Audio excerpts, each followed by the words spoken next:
Hello, everybody. Welcome back to the final episode of season 5 of High On Feminism. This season, we had an amazing time here in Barcelona, getting to know a bunch of women entrepreneurs from the lovely Juno House. And to round out our season, we now have the founder of Juno House and brand strategist, Natalie Batlle, who is going to be here today. Welcome, Natalie. Thanks for having me, Jess. It's great to be here. Yes, it's great to be here as well. I feel like this is such a long time coming. I obviously, have done my due diligence on Juno and the founders. And of course, we started off the season with Liana. And so I was like, maybe Natalie would be, interested in doing it for the end episode. I think it's great to be part of the end of the year recap. So I'm happy to be here. And also, I just thought it was nice to kind of get to know and chat with another fellow New Yorker. And so we'll see what comes out. Yes, of course. Yeah. So as High on Feminism is a project that I started in November 2020. Obviously, COVID brought so many bad but good things. And especially for women entrepreneurs, I feel like it brought a lot of businesses and ideas to light. And something that I've really wanted to make sure that I do is, find ways to support other women entrepreneurs. Like being an entrepreneur is sometimes the most loneliest job that anyone could have. And so I really wanted to just create a space where women who are in similar positions as I am and have either been in it for a long time or a short time can have those open conversations for others to be able to hear. And with Juno House, I mean, you've built such a great empire and safe space for women. And I think that that's so important. And it's one of the things that drew me to becoming a member here. So let's start with Juno House. Tell me how exactly it all came about. What were your ideas when you and Liana and some of the other women involved were really starting to think about like a women's only like networking and social club? So if I go back to the origins, I have to confide that I always identify as a creative founder. So the idea, the part of, this dream, this what if idea came to me actually when I was pregnant with my son, Elliot. To give you a little bit of a background on timing, he's going to be turning 7 years old in January. Okay. So back in 2019, when I was pregnant with my son, I was actually working in-house as global brand director for a SaaS company at the time. I had just moved back from New York a couple of years earlier. And I started really kind of craving/thinking a lot about what my life was going to look like now that I was becoming a mother for the first time. And also at the same time, I think getting a little bit of, I don't want to call it FOMO, but like beginning to really miss my tribe back in the States between my Chicago friends, my San Francisco friends, where I'd also worked and developed my career in my New York days. I was like kind of this perfect storm of, I don't have mom friends. My family lives away from here. And by the way, I'm still really ambitious and I want to make something incredible with my life. What do I do? Yeah. And so all of these, I guess, sentiments began to create a perfect storm within me of a creative vision that I wanted to build what has now become, Barcelona's first members club, designed by and for women, where we had a strong emphasis on personal and professional development, and also this kind of New York meets Barcelona energy and mindset, where the sky's the limit, where we have lovely, gorgeous design and a place to be very inspired and to connect, and where you could just anything could happen. And I miss that from New York, and I wanted to build that here. I was very fortunate that when I began pitching and kind of concepting, I had my friend actually shout out because she lives in Brooklyn, so she will maybe listen to this podcast, named Robin, who helped with the initial branding, which is not the branding that you see today, but we developed the community back in 2020, actually, so 2 years before launching. And Robin was critical to those early days of helping me from a creative perspective, like kind of getting my vision into paper and into design and concepting. And Liana came on board shortly after. And so she, Robin and Liana were actually the original Juno girls. And then when we finally got to a point during the pandemic that, it was kind of like, we're not going to go turn back on this. It's a time to start pitching and getting investors.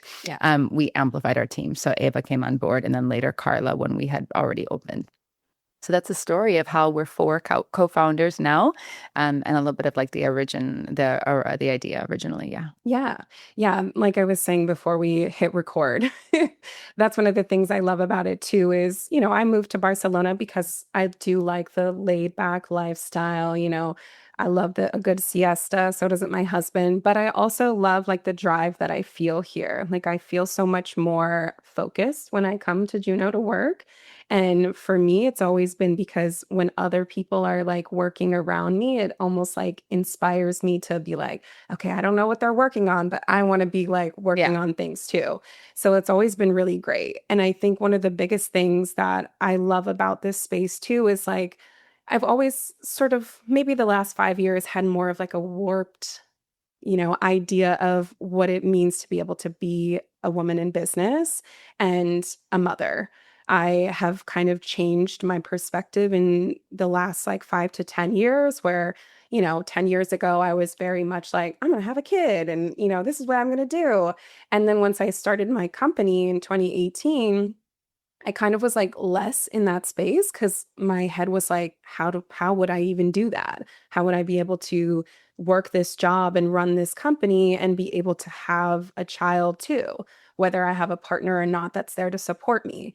And while I'm still sort of in this space of like maybe I won't have kids, I think the idea of Juno has sort of like shown me a different light, Mm, because of the fact of like, not only are you a mom and you've built this like empire and you're doing all these amazing things, there's also support systems here within Juno that help those mom entrepreneurs. right.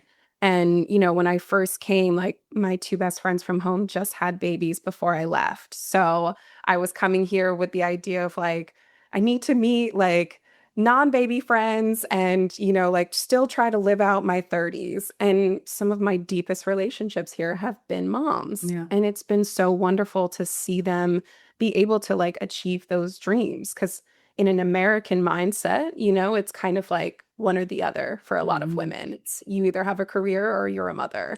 Right. I think that one of the, and I'm glad that you mentioned that. I think that actually one of the areas where I'm very proud as a founder and a creator is the fact that I think we've kind of been able to show references and make it more accessible to understand that women are multidimensional, that we're all very complex by nature, that, just one desire doesn't have to come to the sacrifice of a different one. Yeah. That being said, a lot of people ask me about work-life balance, and I always say you can have everything, but not at the same time. Mhm. So I'm also very conscious of that. For me, motherhood with my son Elliot was very different than motherhood with my daughter Chloe. Chloe Violet was born with Juno House. So when we were actually during the pandemic, during those quarantine days when Juno House started picking up, because it went from being just an idea that I had that I couldn't get over, that I was having fun with Robin about, and she was helping me. I remember her actually being like, "You've cracked it. This is it, Natalie. Like this is a concept." Because I've always had ideas. This Yeah. was one that we were going to take to the finish line. But I got pregnant with Chloe during the days of actually like beginning to concept and pitch and doing the business plan. Liana had just come over, and I remember telling Liana I was pregnant, and she was like, "Why are you telling me this like it's a bad thing?" And I was like, "Because how can I get pregnant now? We're so close to this Yeah. materializing. We're just beginning to talk to investors. This is horrible timing." And it wasn't at all. Chloe Violet is symbolic of Juno House. I mean, she was my little girl that was born with this. She was here the day I was wearing her, nursing her when I found this location. Oh. I remember like wearing her, not even pushing her. Like she was in this little, the little kangaroo that we wear as moms and dads. And nursing her and finding the space, and it was just empty, and it was just full for me as a creative to like imagine how it could become. Yeah. And she was there when I was choosing the furniture with interior designers. She was there with the day that we launched. She was there the day that we, all of these milestones. She was there, and now she's here less, obviously, because now she's 4 and she has school and she has friends and she has quite a personality.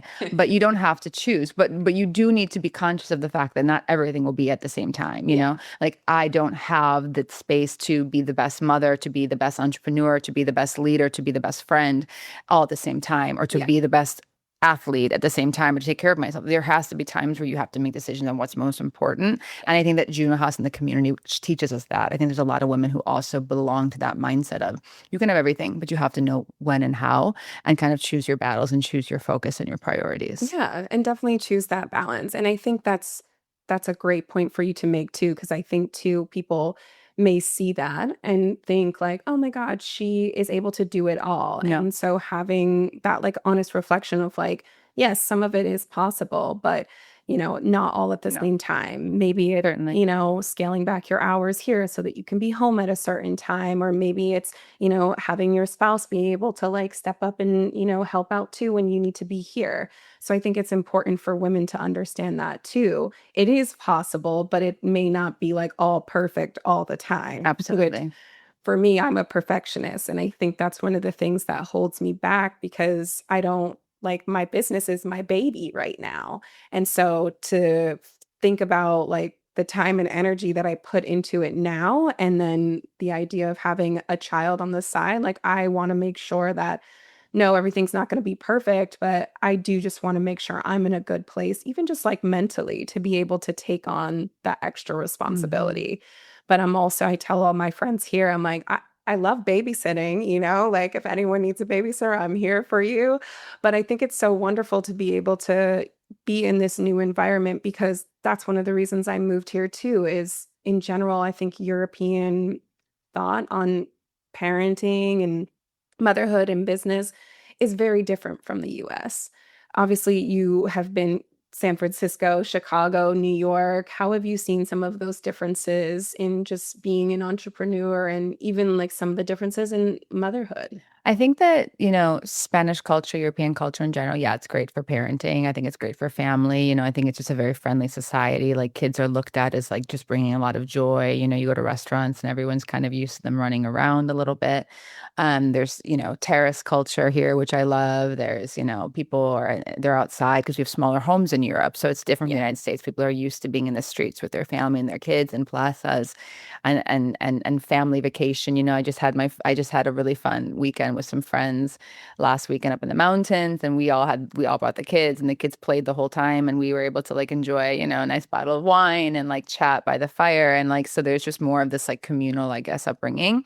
I would say that I do, of course, miss the United States in certain ways too. Like when you talk more about career, when you talk more about opportunities, when you talk more about the economy, of course, there's places where you go, wow, it's different to live and work in Europe. Especially as an entrepreneur, perhaps, entrepreneurs here, it's also a different definition. I think when you think about an entrepreneur, if you talk to somebody from New York or San Francisco, they're going to think about tech. They're going to think about Yeah. Silicon Valley. They're going to think about huge valuations and a lot of money. And they're going to think about a network of VCs and they're going to think about a network that doesn't necessarily here have the same connotation. I think here in Europe, especially in Spain, where I'm an entrepreneur, perhaps of reference, I speak to a lot of entrepreneurs who are women and they might not be in the tech ecosystem. They might not be raising capital. They might just be because they have a vision, they're creating a business. And I think that's actually the future of entrepreneurship. In fact, according to Forbes, I think it was a week ago, they came out with these data and predictions for 2026 where like women entrepreneurship is going to continue to grow because the economy globally is so uncertain right now that a lot of women are turning to entrepreneurship as call it either their plan A or their plan B, Yeah. right? And I think there's gonna be a huge emphasis and growth opportunity for female founders. I'm fascinated by female founders. That's kind of where I am right now in my world is studying this more. I'll be doing probably a lot more work on female founder culture in general, but I think that there's a huge growth opportunity. But I think that also, especially in Europe, we have to be smart Mhm. and we have to really probably take some of the playbook of what's worked in other more advanced economies where Yeah. there's more references for women entrepreneurs in general to make sure that we are creating the right ecosystems and with the right support channels to get as far as we can with our entrepreneurship. Yeah. Yeah, definitely. I mean, I think when we think about the history of women and women who are oftentimes like before they joined the workforce, at home, a lot of those women were naturally entrepreneurs, whether it was, making clothes for their friends or even just doing like small like edits and stuff to things like that. So I think the idea of expanding is like women I never understand how men are, like running the world at this point, but like Mhm. women were always thinking creatively. We are always on the verge of like the next best thing. And I think it is because of the fact that we understand like we need to survive because for a lot of women, they are either on their own or, potentially haven't found that support system that they can help. And so they are not as much of like oh, I have nothing, so I'm just going to give up. They're more like, I need to make sure that I am succeeding in whatever I do, whether that's providing for myself financially or my family. Mm-hmm. And a lot of my friends, like that's where they are right now in the States, is so many people are getting jobs laid off. And a Right. lot of them are afraid of that For sure. naturally. And so they are. I have friends that are calling me and they're like, I have this business idea. Can I just like run it by you? Yeah. And I never consider myself, the business expert. I'm like, I'm making this up as I go along every year, but sure. And so I see that a lot more. And to the point of the Forbes article, too, like, yes, I can definitely see that happen Right. because instead of kind of waiting around and seeing what happens, they're like taking matters into their own Correct, hands. which is very feminine, yes, by Yes. nature and historical. You're absolutely right. It's like the pendulum, I mean, you look at like the World War II, and it was like Mhm. that was the renaissance of women really taking out and working and changed the entire Yes. industrial revolution in a certain sense. I mean, we change history with these milestones. And yes, I think of course 2025 has showed us to kind of button up and gear up for what's ahead. I think Mhm. that also I write a lot about female founder culture and about like kind of how I see optimism through female founders, especially. I was in Madrid not too long ago, was hosting a dinner party for a friend who just launched a business. And I was in this beautiful street in Justicia, Madrid called Calle Pelayo, which is just fantastic part of Madrid. And there happened to be like 4 or 5 female-owned businesses on the same street. It reminded me a lot of Brooklyn, actually. Like Okay. in when I lived there in 2013, 14, 15. It reminded me a lot of that. It was just female-founded business from high couture to a new modern day like pharmacy concept, very focused on well-being, to another shop focused more on, food and beverage. It was just like line upon line of all of these incredible women founders.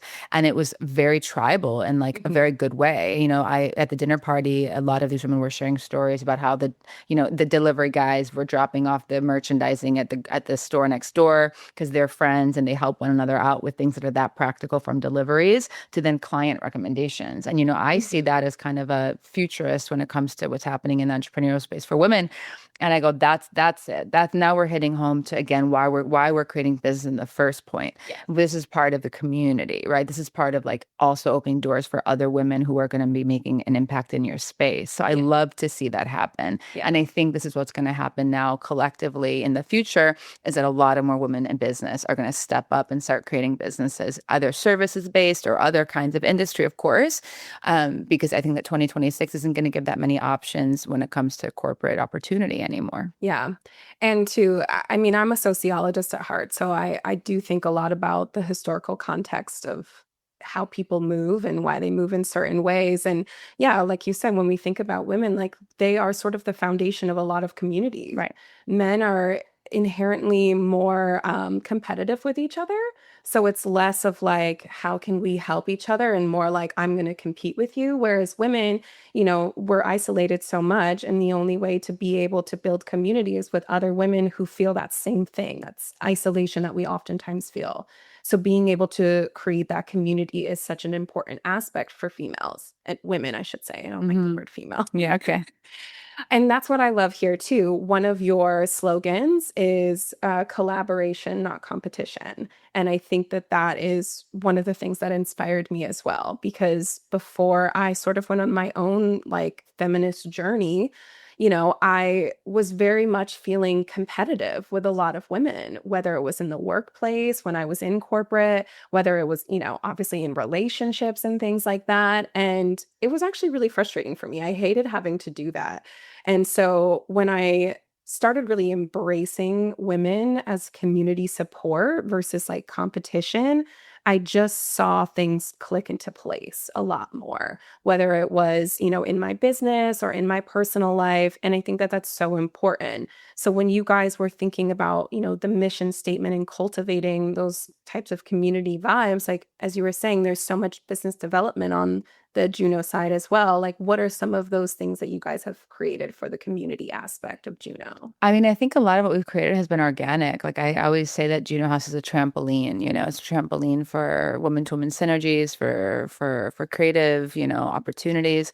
And I think that like by creating this catalyst where things are possible and where we do a nice probably curation of membership and people who enter, the synergies, a lot of them happen on their own. Like one of the things that I was really happy to see as founder was that all of these community groups started popping up, right? Like kind of like a self community organization, call it more grassroots. Like we had like in the beginning, the first group was called Feedback Fridays, where like women would come together and kind of pitch their ideas super early stage, like really early stage, and you get feedback. And from there, you might meet a lawyer, or you might meet a trademark specialist, or you might meet somebody who knows how to do graphic design. And like all of these little opportunities were happening from just kind of, again, the seeds that we've put out there by creating this incredible space that's now turned into a universe.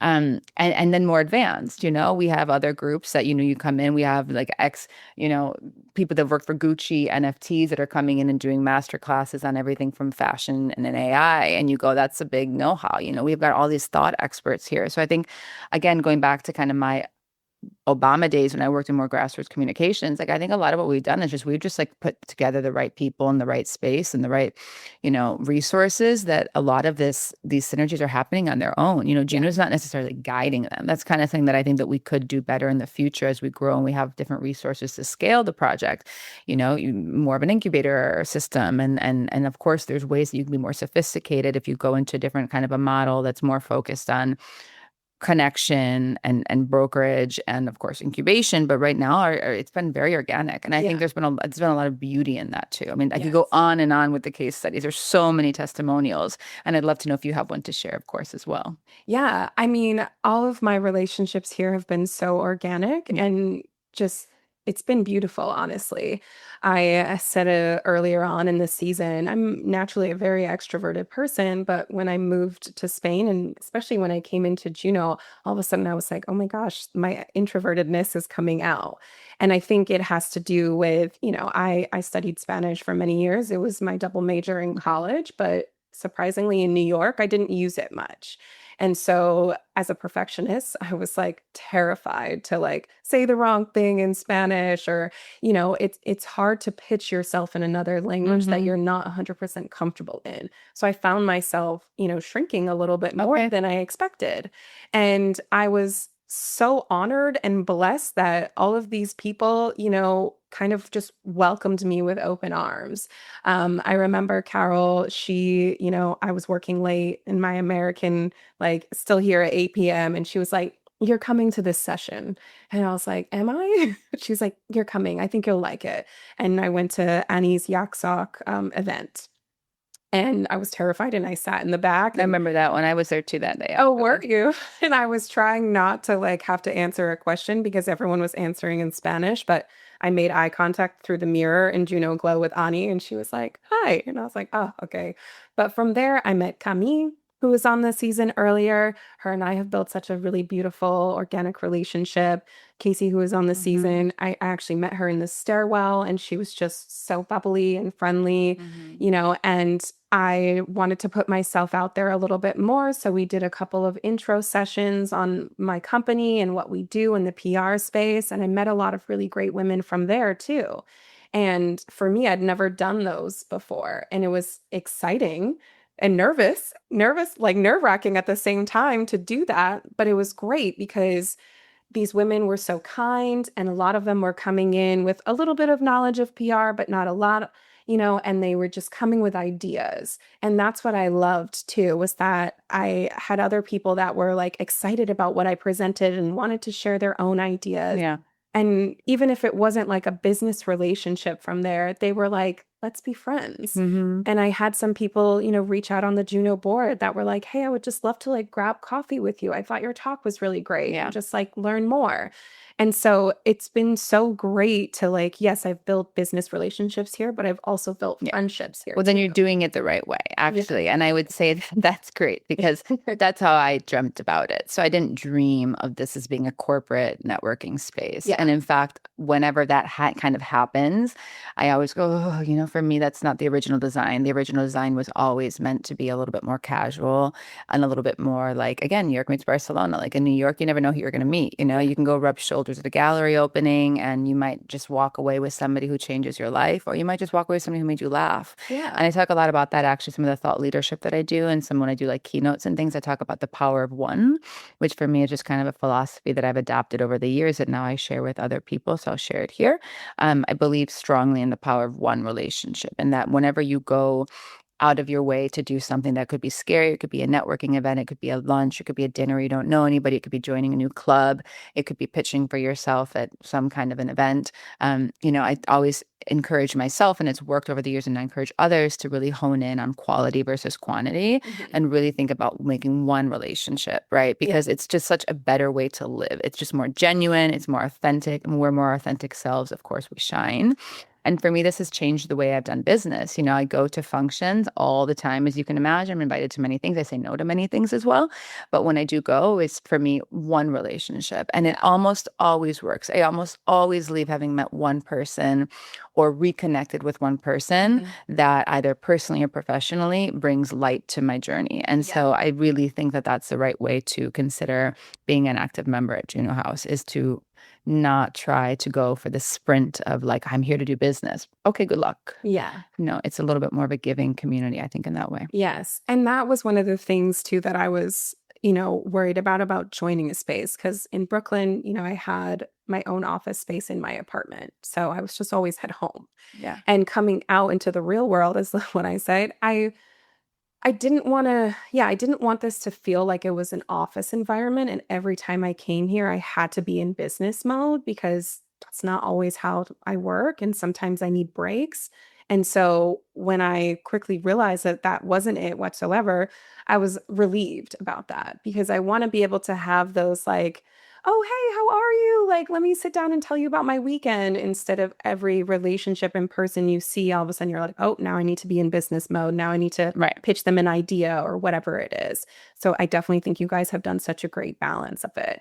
And of course, even like the wellness side of it, that's super important for me. I'm still kind of working on East Coast hours. So I get here at like 9:30 and I'll leave here at like 6 or 7. But I take that yoga break in the middle of the day and I love it because I'm like, if this wasn't here, I probably wouldn't go to yoga. If it's outside of Juneau, I probably wouldn't have gone because it just by the time I leave, sometimes I'm just so like mentally Yeah. drained from work and I'm like, I just want to go home. Mhm. So I love that it's like that 360-degree approach to being an entrepreneur. You have the programming opportunities to be able to develop yourself professionally, the friendship opportunities, the fun times with the food and wine club that I want to join next year. Yeah, that's a good one.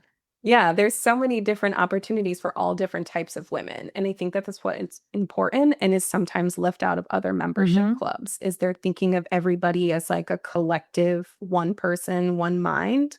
And Juno is more so like we know, especially from the four of you that started this, like you're all four different women. So there's four different things that you guys want Correct. on top of everyone else. Yeah. So I think it's such an important thing that you guys have really like honed in on. Amazing. Thank you. Congrats to that. Always trying, always work in progress, moving forward. Yeah. Aren't we always? Yeah. So now we're in 2026. Almost. What are some of the like key goals that you have for both Juno House, but also for yourself? Sure. I mean, I think that definitely on a personal level, I'm working on being more present, going back to kind of my long-term macro view will be key to me this year. You know, when you're in the operations, when you actually run a business, when you go from dreaming about it to launching it to managing it to consolidating it, which is in Mhm. the stage we're in now, it's easy to kind of get lost in the weeds. So I've always been a very big picture person. I think that that's been always been my anchor through all of the different things that I've done, and I've done many. So for me, it's just about refining my North Star and making sure that that's with me every morning and being more present. You don't always get to enjoy things when you create something, especially when you create Yes. something so big. So I actually never got to really live the June Woman experience. That's another thing that I'm more keen to do this year. I did step away from operations a couple of months ago. I put in a new managing director, which was a big step Yeah. for me because I was founder CEO for the first 3 years of the business, and it didn't feel like it was the right fit for me anymore, and it wasn't the right fit for the business anymore. You know, I want to Mhm. get back to creating things and to being more of like the steward of the vision and where we're going next versus everyday operations, which requires a Yes. different profile, quite frankly. So I come from creative advertising and brand strategy. So I think that for me, this year is kind of I've gotten through the transition of 2025. 2025 has just been, I think, a mind fuck also for the world. Yeah. And so it kind of trickles into different ways, you know? But for me, it's been a very interesting year. And now 2026, I feel like it's going to be more of it's going to be more of a growth year, more of a taking stock, being with the family, next move year. So Mhm. I'm very much looking forward to actually this year. And I would say realigning with the big picture, realigning with the North Star, my purpose, which I have pretty clear. It's not that, but you know, really making moves to just feel again in that creator space, which is where I Yeah. feel the most energetic. And then with Juno, I would just love to continue, you know, what we started, which will be creating a global movement. Yeah. Have you guys thought, I know this past year you guys did a few like pop-ups. Have Mhm. you thought of expanding into other cities as Yeah, I mean, I think the pop-ups are a great way to expand. So we've Mhm. done one in Madrid, we just did one in Marbella. You know, we've got great relationships with hotels around the world. We've got great relationship with brands. You know, I think that's one of the places where we've done the best work and where I feel like, you know, personally very fulfilled from just kind of being able to tap into, you know, the creative marketing brand influence world with Juno. So I think that we have the contacts and the relationships and the network to really be able to scale this from Dubai to New York. So hopefully that business line is one of the things that we kind of press the green button on for next year. Yeah. Yeah. Stay tuned on that. But also I think that, you know, Juno House was never meant to just be a physical space. So like Mhm. as founder, you know, there's a lot of questions about how can this become more relevant to reaching more women and to Yeah. affecting more women and to becoming a trampoline for more women. So these are kind of the questions that we're, you know, debating with as a Trying to board figure right it now. out. Yeah. Yeah. Yeah. I mean, I do think that this model can easily be replicated in these other cities, and it's always a need for that.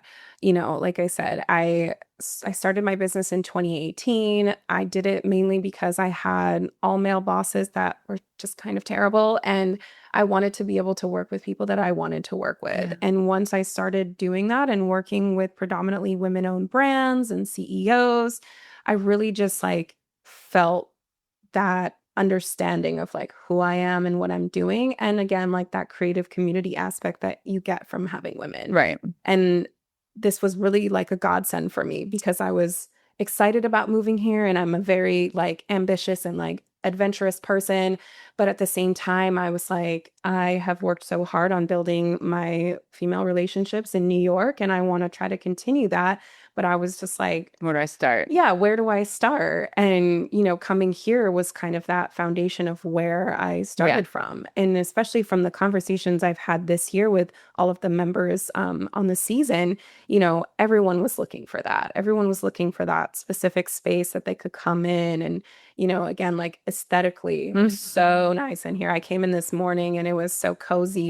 so glad that you get that impression still because Yes. for me, I'm like, when I come here, I'm like, the first thing I'm doing is like rearranging the library because the book's not where it's supposed to be. And like, you know, everything I've curated between like, you know, over the years and friends and artists, we've got a lot of female, you know, own brands here and a lot of art Yeah. collection. All the art is always from, you know, artists that are in the world that we want to support. And I hope that the actually art is another space, these expos that we do that I'd love to get more like diverse artists in here. You know, Yeah. like right now we're still kind of in the Spanish ecosystem, although we did have a woman named Evelyn from Stockholm, but I'd love to see more artists, you know, Yeah. be here. So I think that there's like there's just so much opportunity for a There project really like Juno is.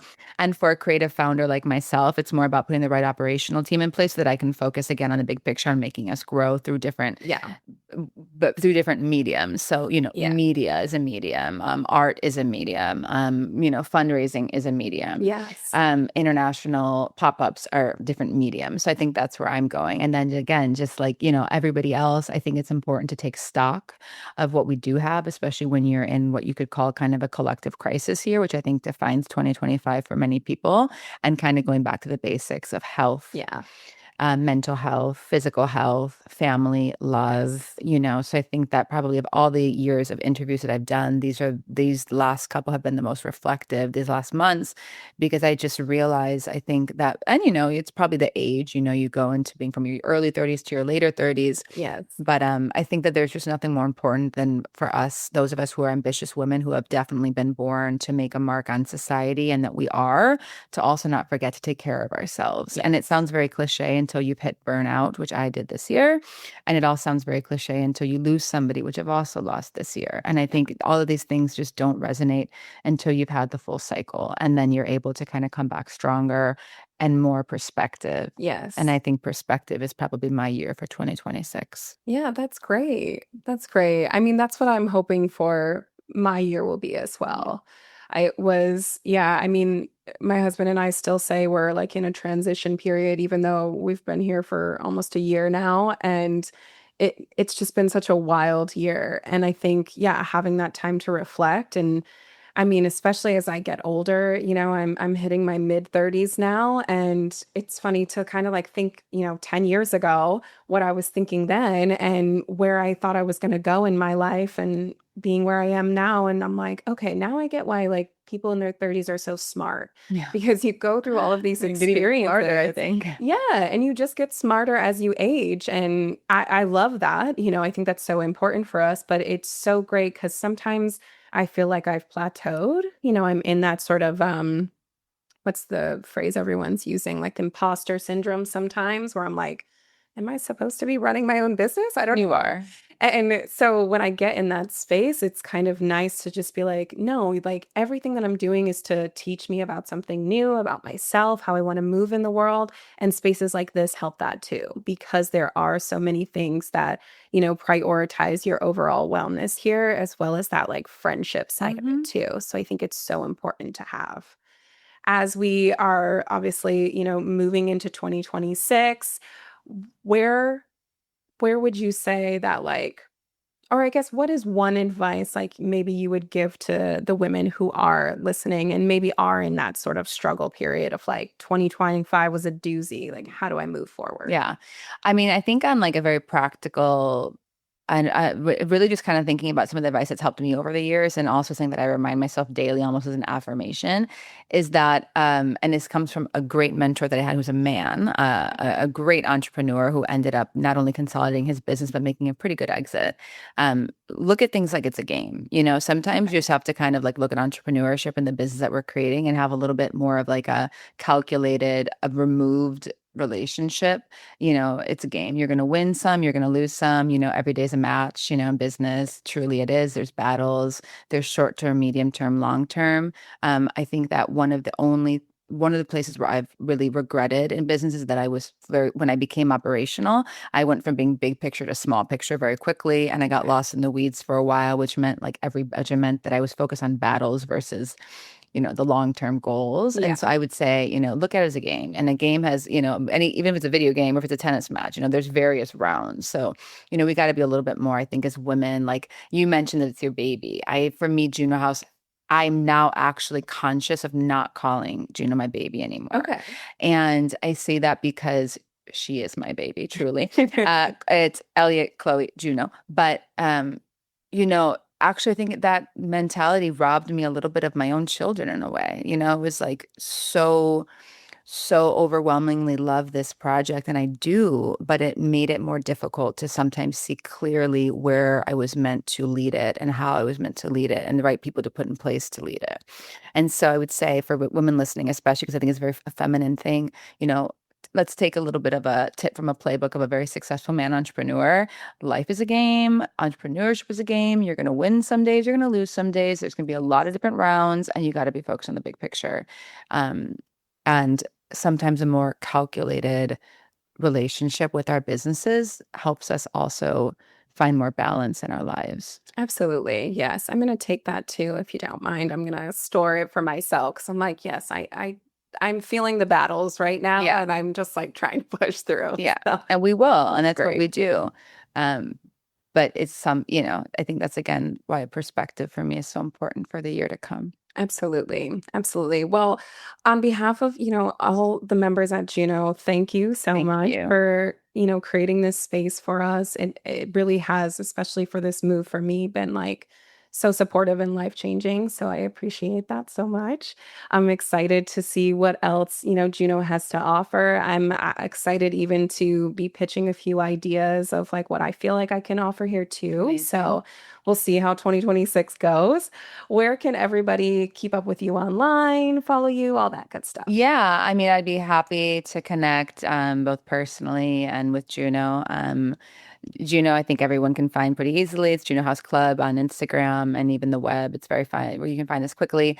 I'm on LinkedIn, so happy for, to plug that in the comment section to follow me on LinkedIn or also my personal Instagram, which is Natalie Batlle.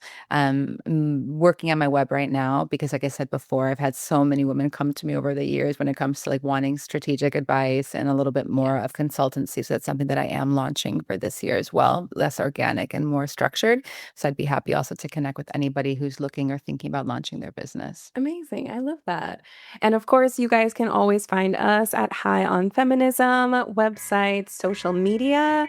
Thank you so much, Thank Natalie. you. It was really fun. Yes, thank you guys. See you soon.